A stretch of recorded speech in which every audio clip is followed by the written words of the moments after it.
አሰላሙ አለይኩም ወራህመቱላሂ ወበረካቱሁ። ውድና የተከበራችሁ ተመልካቾቼ እንዴት ናችሁ? ሰላም ናችሁ ወይ? ከኔ ጋር አልሐምዱሊላህ። ዛሬ ሳዑዲ አረቢያ የምትኖሩ ሴቶችና ወንዶች አሁን ከአንድ ዓመት በላይ የሆነው ነው እንግዲህ የሳዑዲ አረቢያ ወረቀት አልባ ስደተኞች ኢቃማ እንዲያወጡ ከተፈቀደ እንግዲህ በጣም ረጅም ጊዜ ሆኖታል እና ኢቃማ ለመያዝ ሴቶችም ወንዶችም ብዙ ዋጋ እየከፈሉ ህይወታቸውን መስዋዕት አድርገው ኢቃማ ለማምጣት በባህር የሚሄዱ ሰዎች ዛሬ ምን እንዳየሁ ልንገራችሁ። ሁለት ኢትዮጵያዊ ናቸው። አንዲቱ የሸዋ ልጅ ናት፣ ሸዋ ማለት ነው። በቲክቶክ እንዲሁም ታዋቂ ናት፣ ፌመንስ ናት በቲክቶክ ያኔ ብዙም ፌመንስ ባትሆን ዞሮ ዞሮ ቲክቶከር ናት። የምትኖረው ሳውዲ አረቢያ ውስጥ ነው እና እንትን ልብስ ትሸጣለች። ኦንላይን ልብስ ማለት ነው። ሳውዲ ኦንላይን ልብስ ትሸጣለች። እንደነገርኳችሁ የሻዋ ልጅ ናት።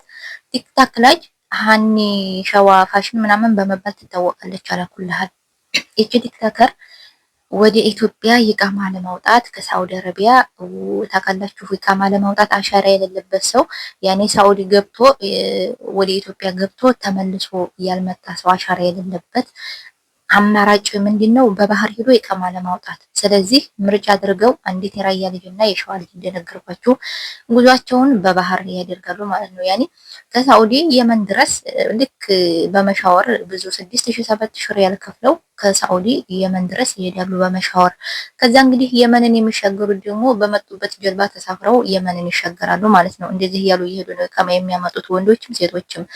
እና ዛሬ በጣም የሚያሳዝኑ ልጆች እነዚህ ሁለት ሴቶች ደንበር ላይ በጦርነት በጥይት ተመትተው ህይወታቸው አለፈ። በጣም የሚያሳዝነው ማለት ነው። በጣም ወላሂ ላዚም አንዳንድ ጊዜ አርቀን ስናስብ አያችሁ፣ ወላሂ ላዚም አርቆ ማሰብ ብዙ ዋጋ ያስከፍላል።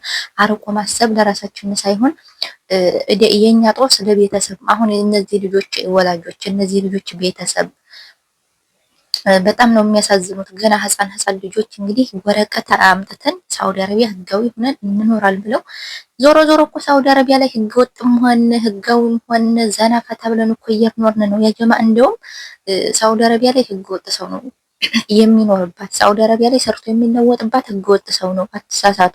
ወረቀት አንጥተን እንደፈለግን ወይ ልብስ እንሸጣለን ወይንም መዲያም ቤት ወጥተን የራሳችንን ስራ እየሰራን እንኖራለን እያላችሁ ህይወታችሁን አደጋ ላይ እየጣላችሁ በባህር የምትሄዱ ሴቶችም ወንዶችም ምንም ለውጥ የላችሁም። እስከ ዛሬ ድረስ አሁን ከአንድ ዓመት በላይ የሆናቸው ስንቶች ናቸው ወንዶች ወደ ኢትዮጵያ ሄደው 10 ምናምን ሺህ 20 ሺህ ሪያል ከፍለው ከስረው ወረቀት ይዘው መጥተው ደህና ስራ አይደለም ገጠር በግ እንኳን አንጠብቅም እያሉ የዘን የወረቀት ዲያ ታቅፈው ቁጭ አሉ።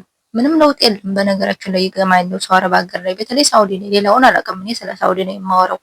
እና ይቃማ ኖረንም አልኖረንም እየሰራን ነው አረብ ቤት ዘና ብለን ቀራማ እንጠየቅ የኢቃማ ማሳደሻ እንጠየቅ ብቻ ራሳችንን ሰትረን ጠንቀቅ ብለን የወጣንበትን አላማ እስከምናሳካ አረብ ቤት ሰርተን አረብ ሀገር መውጣት እንችላለን።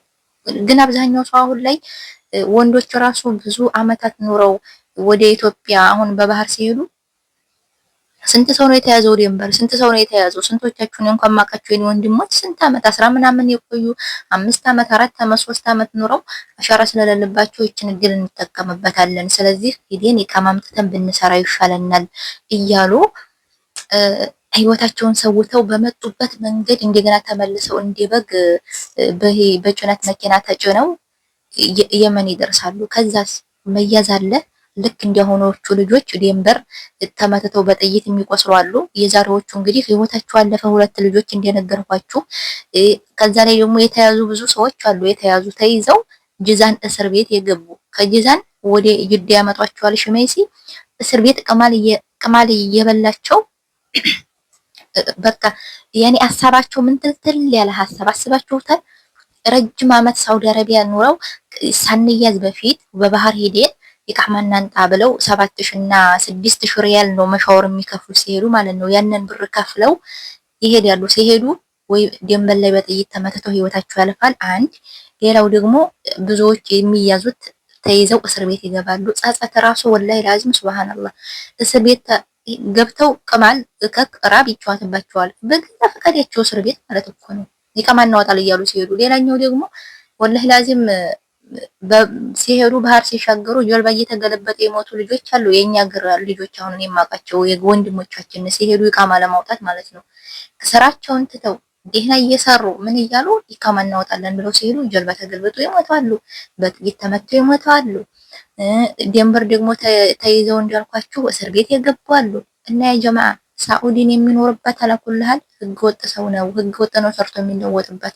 ወረቀት የሚይዙ ወንዶችም ይሄው 20 ሺህ 10 ምናምን ሺህ ብር ከፍለው ወረቀት ይዘው መጥተው በጋ እንጠብቅም በአንድ ሺህ ሪያል በረሃ ወጥተን አንጠብቅም ብለው ታተል ሙከየፍ ተጋድመው ይሄው የኢቃማው ማሳደሻ ይደርሳል። እንደገና የተሰራበት ኢቃማ ገንዘባቸው ሳይከፈል በገዛ እጃቸው ህይወታቸውን ምስቅልቅል የሚያደርጉ ሰዎች አሉ። እና ያ ጀማዓ የእውነት እኔ ዛሬዎቹ ልጆች በጣም ነው ያሳዘኑኝ ማለት ነው። ፎቶአቸውን አልለጥፍም እኔ ፎቶአቸውን መለጠፍ ስላልፈለኩ ነው ዝም ብዬ በራሴ ወይስ የሰራሁላችሁ። ግን እንደዚህም አይነት ክስተት አለ እላችኋለሁ። ያ ጀማ ወላሂ አርቀን አናስብ። እኛ በቃ አንዳንድ ጊዜ ብዙ ነገር እናስባል፣ አርቀን እናስባል። ዱንያ ናት፣ ከንቱ ናት።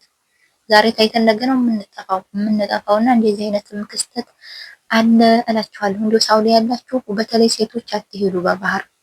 በነገራችን ላይ ብዙ ሴቶችም ሄደው ኢቃማ ያመጡ አሉ። በዚሁ አጋጣሚ ልንገራችሁ፣ በባህር ሄደው ኢቃማ ያመጡ ሴቶችም አሉ።